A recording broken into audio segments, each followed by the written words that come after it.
Okay, so yesterday I had the opportunity to go see Drew Hancock's Companion with Sophie Thatcher and Jack Quaid. Now, I hadn't paid any attention to Drew Hancock before. I think I'm going to from now on. I definitely will. I've had some interaction at the theater with Sophie Thatcher before. I saw her in Heretic, where I saw her go nose to nose for quite a while with Hugh Grant, which is not an easy thing to do, I imagine. Hugh Grant is a veteran performer, and she did a bang up job, I thought, in Heretic. I thought she was fantastic. I didn't recognize her. I didn't make that connection because, honestly, when I first saw the trailer for Companion, it looked silly.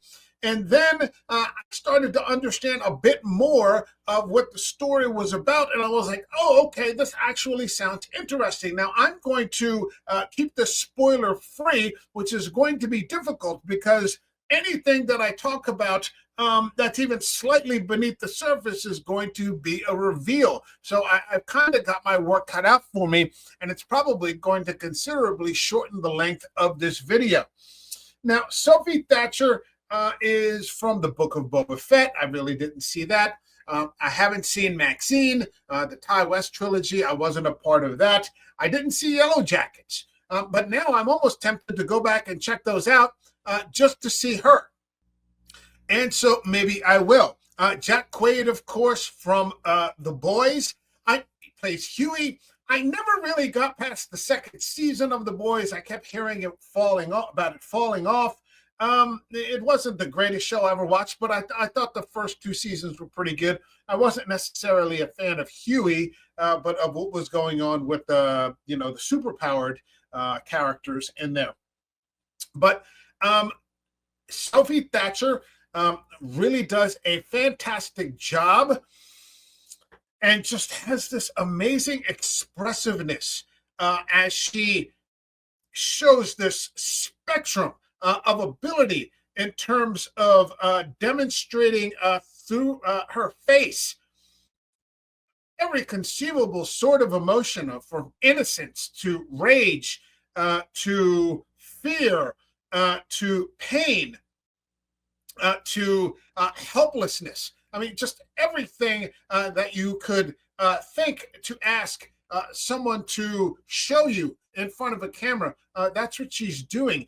Jack Quaid is a perfect villain for this time in that he's just this completely unlikable, whiny, weak, pathetic, awful guy. He's not really a man. He's just kind of a guy who feels that he is entitled to do awful things because the world has been unfair to him. So in order to balance the books, he is entitled to just commit every type of awful thing that you can imagine. He's like someone you would see on some sort of social media post just complaining as they're bullying old people from 4 years ago that you would see in social media posts where the streets were just being overrun with douchebags.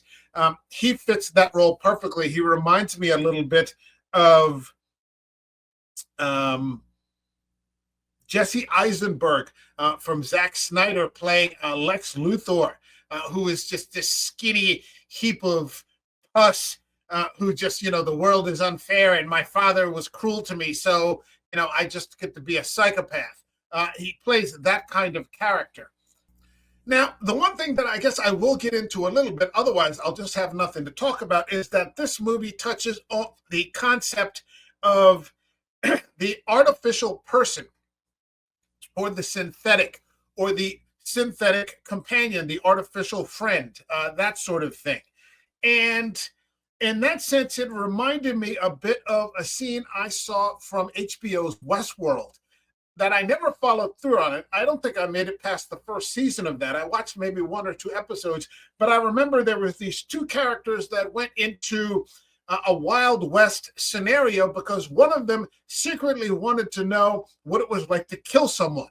He kind of had that darkness inside of him, and here was this opportunity to exercise that, and so he did.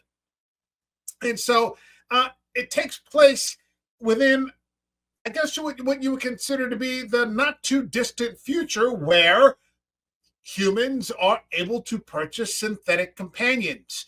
And so you can imagine humanity really hasn't changed that much, so that um, there are now an endless variety of depraved whims that can now be exercised because you can purchase someone or a person or a robot or an android that really doesn't have a will of their own. So you can imagine the darkness that could be the result of that kind of thing. And that's the story that we get. I'm not exactly even sure what genre this falls into. I suppose it's like the highest level of horror comedy, in that it's just brilliantly written, brilliantly performed.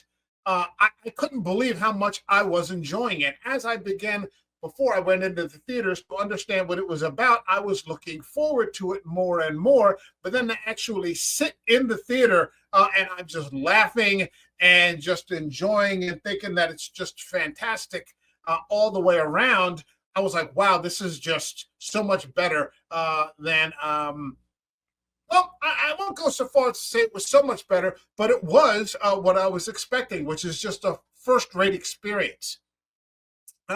It's also the second movie that I've seen in a week, because last week I saw Presence, that comes in around the 90-minute mark. It was 97 minutes, very tight script, very tight story, no flab on it whatsoever. You're like, yeah, I could live without that. There's none of that.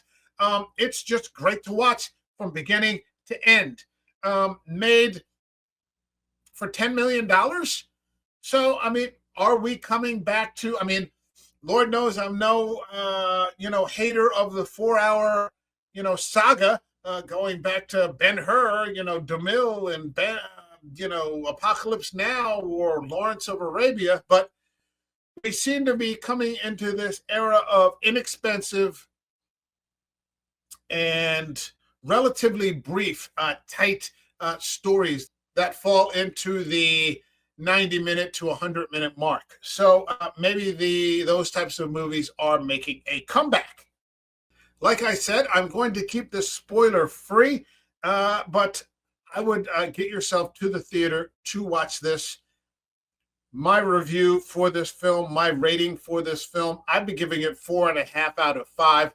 I think this is very high level entertainment, the highest level. It almost transcends into sort of a cinematic experience. It's right there on the cusp. It's an original take of sorts on the artificial person kind of film. I saw a couple of bozos, I think, on Letterboxd saying that this was Terminator for girls, or that all men are going to hate this, but that's bullshit. Most of the things that people like that say, it's bullshit. This is a fantastic, fun movie, original, well acted, well written, well performed piece of cinema. 4.5 out of 5. I would recommend getting yourself to the theater house and catching it as soon as possible before it leaves.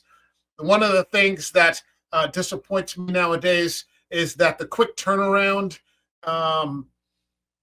in the cinema houses, movies don't last sometimes more than 3 weeks. It's funny. I was just watching a tweet, or I was reading a tweet the other day, actually this morning, saying that Back to the Future, I think it was 1985 that dropped, or somewhere along that.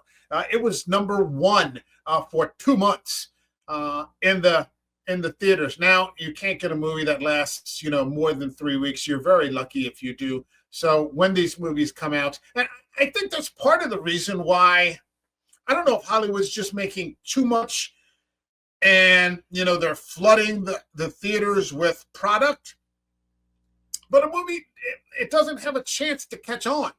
Sometimes, and they've already got the box number predictions, and so if it doesn't make it in the first week, it's already on the chopping block 2 or 3 weeks later. Give people a chance to hear about it. It's for the word of mouth. People are busy nowadays. Maybe they don't have time to catch an opening weekend, and then you see this everybody's writing about, box office numbers and this one didn't, take off. Well, that doesn't mean it's a bad movie. It just means maybe people are stupid and they didn't get a chance to watch it, or they didn't have time to watch it. They're just busy. Go see it anyway. But everything is so quick nowadays. Everything is just speed, and it seems that we're losing something in the process. Okay, that's my video. Go see this movie. Like this video. Leave a comment. Let me know what you think about the film if you got a chance to go see it. One-word comment is fine. Subscribe to the channel. Hit that notification button. I will see you all in the next one. Okay, take care, everyone. God bless you. Bye-bye. Hey, everybody. This is the American Werewolf. Thanks for stopping by. Like the video, leave a comment, subscribe to the channel, hit that notification button. Thank you.